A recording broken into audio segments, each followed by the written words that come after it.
if you were a child who was praised for achievement, you might come to learn or internalize a belief that I am worthy when I achieve. And I'll admit, I was one of these kids. I had a wonderful Yeah. upbringing. I had loving, supportive parents who I believe did everything right in terms of, by the book, providing me with a nurturing environment with so much support. Yet, even in that environment, I developed this belief that I am only worthy when I'm achieving, when I'm performing. Then I'm worthy of love.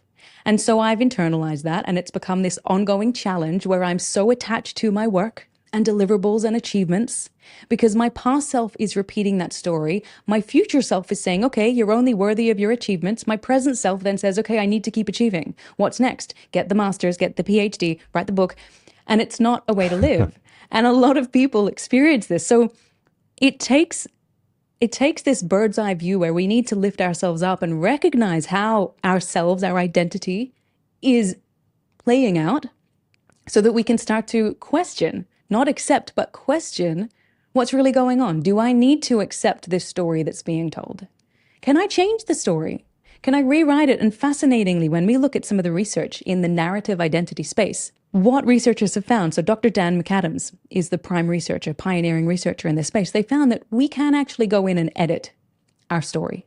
Now, that doesn't mean we deny what happened to us. We're not ignorant to the facts. We're constrained by the facts, but we rewrite the story to focus on the growth that that challenging situation gave us, the character building that that horrible relationship allowed us to experience.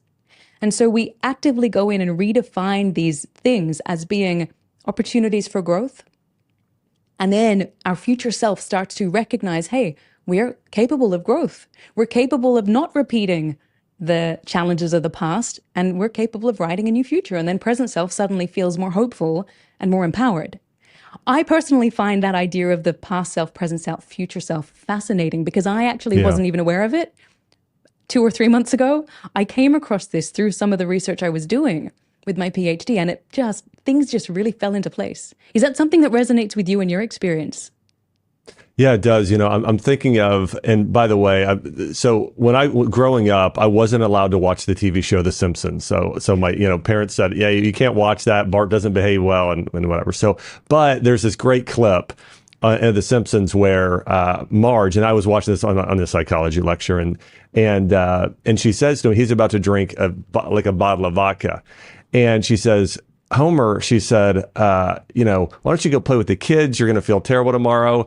And he said, you know what? That's a problem for future Homer. And so, the idea there is like, you want to be good to your future self. You want to think about who you can become rather than what you accomplish. And so what you're saying, I think, resonates so much with me. And I've read a lot of the research too. It's amazing. I mean, and I just came across it a year ago on the future self, Marcus Aurelius. There's some other great researchers and what they've put out. So this really resonates with me. The other thing when I discussed identity, I talk a lot about, having your roles and responsibilities and attaching the greatest level of meaning to those things. Like, so for me as a dad, it could be, that's one of my roles. That's part of my identity. I could think of, well, my whole job as a dad is just to, be around, or just, very, very, very basic of like, have sex and then have the kid and then I can be gone, but I'm still a dad. Versus no, my greatest level of meaning as a dad is creating world-changing kids that are virtuous, who want to contribute to society and a number of things. And so, but my whole point there is I love what you're sharing, because I think that a lot of people do struggle with their identity. I've really noticed that I've spent most of my career in the health realm. And so, I've always noticed how cancer and heart disease, diabetes, those have been the leading issues regarding health problems historically. But in the last 10 years, it's been mental health disorders. It's been depression, anxiety, loneliness, people not knowing who they are, identity issues. And so my point there is, I just think, identity, we're going to continue to see that be such an important topic, and people discovering, hey, here's who I really am. And so last question regarding identity.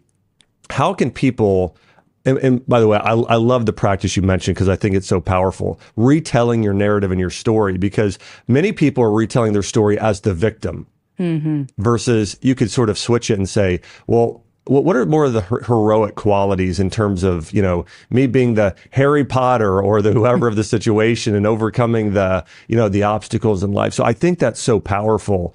So that's obviously one practical way, right, to sort of switch the identity is taking time, maybe writing that down.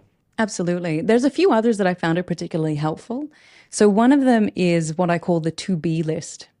Now, let's start with to-do list. I don't know about you, but I love to-do lists. In fact, I have one right here. I've actually changed it to a to-done list. I don't know if, the listeners can't hear it, but I make it now a to-done list, which encourages me to get them done. But to-do lists have a time and place. They help us stay focused. And then you've got people like Neil Iyer who are encouraging other modes of getting things done. In any case, I found that using the same principle as a to-do list, we create a to-be list. And a to-be list is all about the qualities and the attributes that we want to embody, the type of person that we want to be. We write it down so it's really, really clear.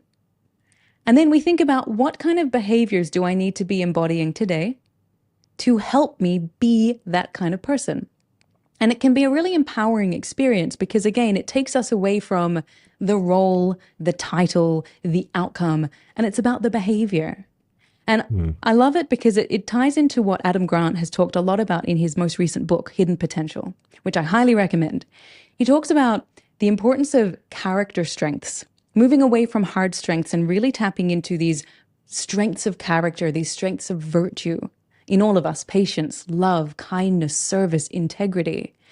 And when we're really clear on that, it gives us a bit of a criteria point to guide our decisions and our behavior. We just come back to that. Have I done this? And a practice that Faisal and I will use is to bring ourselves to account each day. At the end of every day, we reflect on our life.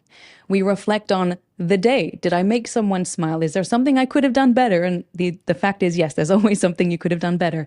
But it means you're constantly focusing on improvement. So that's really valuable. Now, the third tip I'll share is a lot of people ask, how do I change my identity? And when they are asking that question, sometimes it comes from the perspective of, how do I figure out what I'm passionate about? Mm-hmm. So it's this desire to discover what they're passionate about because they believe that will help them figure out who they are. And it's a big question. How do we figure out what we're passionate about?